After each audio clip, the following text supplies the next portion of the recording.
With me this morning is Justin Gravitt. Justin is associated with a national ministry that many of you are familiar with called the Navigators, but specifically, Justin Gravitt is the Dayton area director for the Navigators Church Ministries. Did I get that right, Justin? Perfect. And Yep. and your area of responsibility is what? Tell our listeners what kinds of things you're involved in.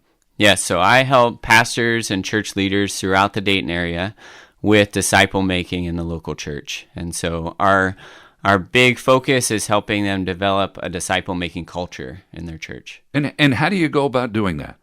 So it's a process.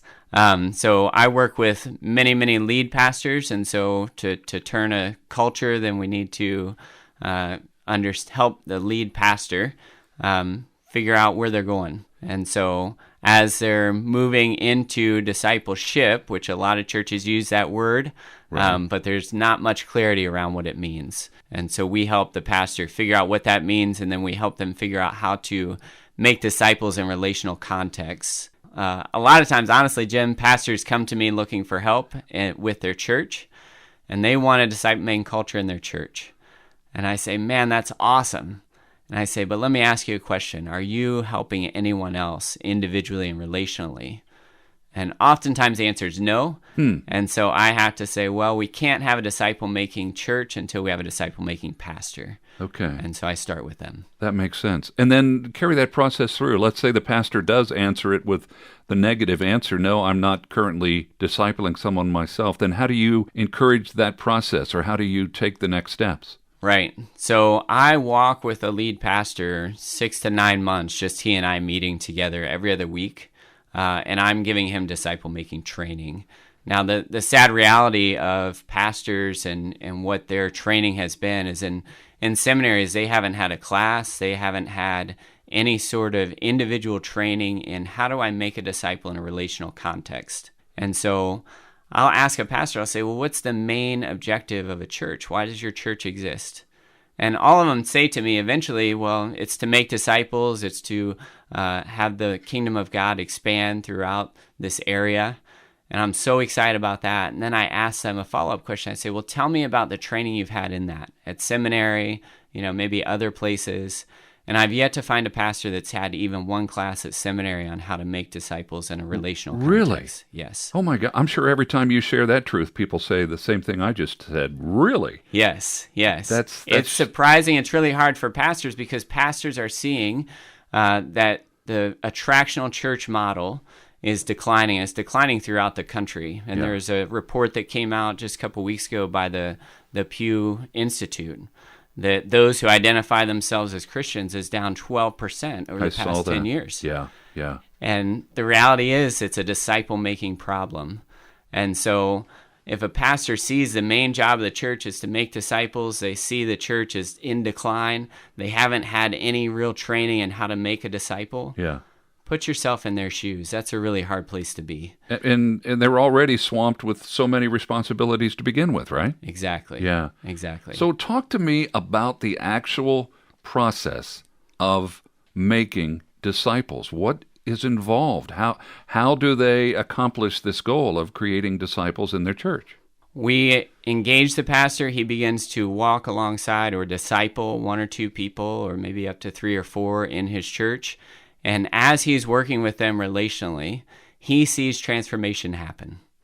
Now, once I see that pastor is now a disciple maker, now the church is ready, and the pastor is normally chomping at the bit. Let's move this out. And so I say, well, let's look at 1 Thessalonians 1. What did Paul and his team do? And if you read through 1 Thessalonians 1, Paul and his team were, first of all, they were a team. They were partnered together. They cared for each other. They loved each other deeply and knew each other deeply. And they began to move into Thessalonica and modeled for the people there. And so in the same way in a local church, you need a small core team of people, not a group, a team, that will model for others what it looks like not only to be a disciple, but to relationally make disciples. And so that's kind of how it gets going. And so in the local church, so if you have a team of 8 people and they all begin discipling 1 or 2 people, that at the end of a year, you have about 16 people. So it multiplies It itself. multiplies. Okay. Absolutely. And so we believe that Jesus' model is the best model of disciple making. But what's happened is in the church is we've separated Jesus' teachings from his methods, and then we wonder why we're not getting his results. Talk about that we've separated his teachings from his methods. Yeah, so most of the time in churches when we talk about Jesus and we hear sermons about Jesus, we're focused on, the Sermon on the Mount, for instance. So what did he teach us? How are we to live? And those are important things, but we often leave out, how did he do it? How did he make disciples? And what he did was he took a few. He didn't concentrate on the crowd, so he didn't ignore them. He concentrated on the few, on the 12, and really gave himself to them. And so in the Gospels, I've gone through and looked, 17 times we see Jesus with the masses, but we see him with his disciples 46 times. And so a lot of times, church, we have that kind of backwards that we think, well, we need to focus more on the crowds. Well, we think we should do what Jesus did. And when we do what Jesus did, then we get closer to the results that Jesus got through multiplying disciples generationally. And, I've heard that same concept. By the way, I'm talking with Justin Gravitt. Justin lives and works in our area. He's the Dayton area director of Navigators Church Ministries. But that concept you were talking about of the much smaller group versus the larger group, and how you pointed out how Jesus spent the vast majority of his time here on earth in his ministry with intimate, smaller groups. I've heard that same truth expressed relating to small groups. Our experience is that small groups don't get small enough. And so small groups are often a vehicle that gets you closer to relational disciple making. But really, if you're not in a context of one-on-one, one-on-two, one-on-three, then people just aren't sharing at the depth that they need to share. The level of accountability is not deep enough to see the growth that really we can get in those relational discipling contexts. You're right, because even in a small group, someone can get lost, can't they? Absolutely. Yeah. If they're the kind of person that isn't prone to speak up as much as somebody else, or there's one person in the small group who tends to dominate the conversations. Right. Talk to me a little bit about the history of the Navigators, the larger national organization. How did this all get started? Yeah, so the Navigators began about 85 years ago. The founder was a lumberyard worker named Dawson Trotman, who just caught a heart for the Lord, and he had a pattern in his life that he would not go to sleep on any given day without sharing the gospel with somebody. And so one night he got to bed and he's starting to go to sleep, and he realized he hadn't done it that day. And he said to himself, well, I'll just do it tomorrow. I'll do 2 tomorrow and it'll be fine. But then the Spirit checked him and said, nope, if you let it slide today, you'll let it slide tomorrow, and then, it'll just snowball. Yeah. And so he got dressed, got out, went out into his car, this out in California in the 1930s, saw a hitchhiker, picked him up. Hitchhiker gets in the car, and the hitchhiker says, or Dawson says to the hitchhiker, where are you going? And, he said, well, I'm only going as far as you are because I've been in bed tonight, and I'm here, and explained the whole thing. So they started going. Dawson shares the gospel with him. And as he's talking with the guy, he realized that he'd picked this guy up about a year before. Oh, my. And the year before, this guy had prayed to receive Jesus, but Dawson couldn't see any difference in the guy from one year to the next. And that really bothered him because he said, something's wrong here.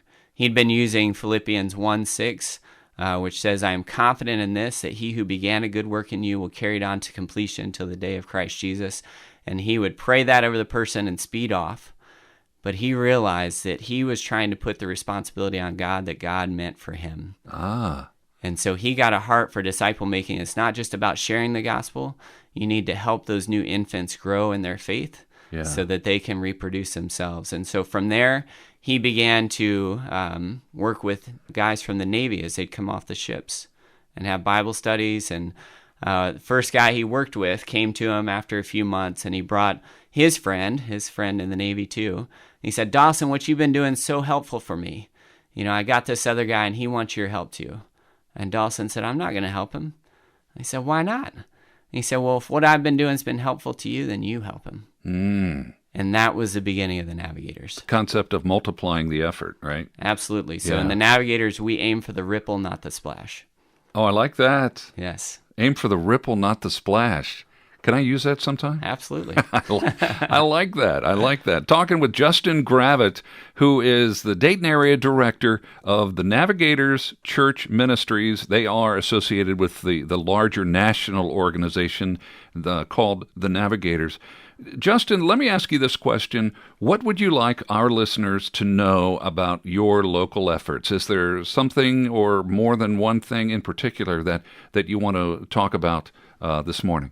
Yeah, what I'm most excited about in the Dayton area right now is about a year and a half ago, there was a group of pastors that decided that we need a network of other pastors and churches who are focused and committed doing disciple making the way that Jesus did it.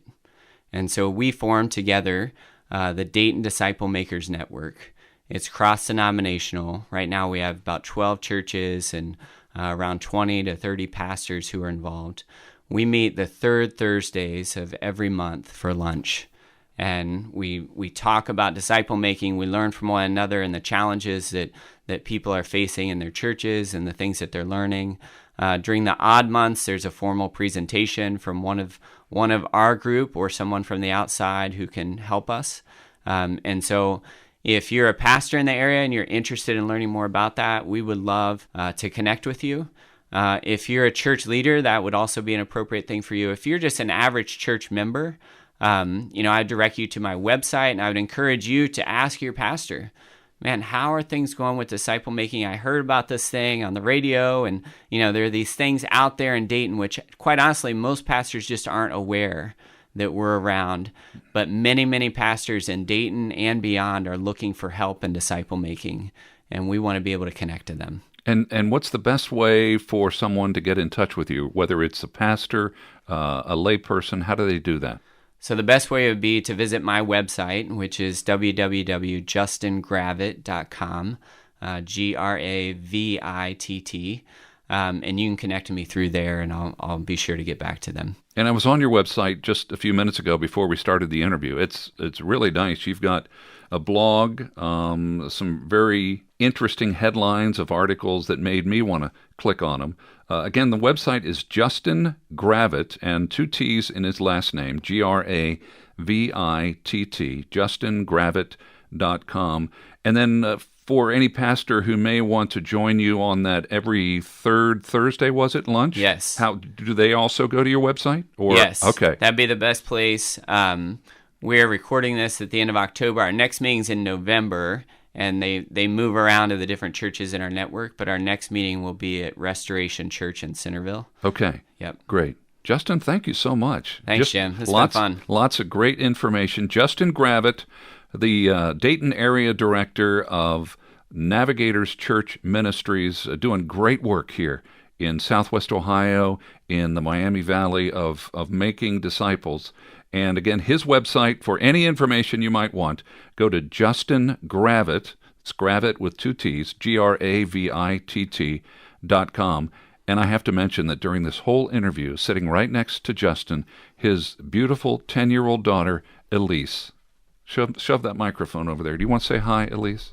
Hello. Ah, you've been so sweet. Justin, thank you so much. God bless you and your ministry, and I hope that our listeners are encouraged by it and that they'll reach out to you. Thanks, Jim. Appreciate it. All right.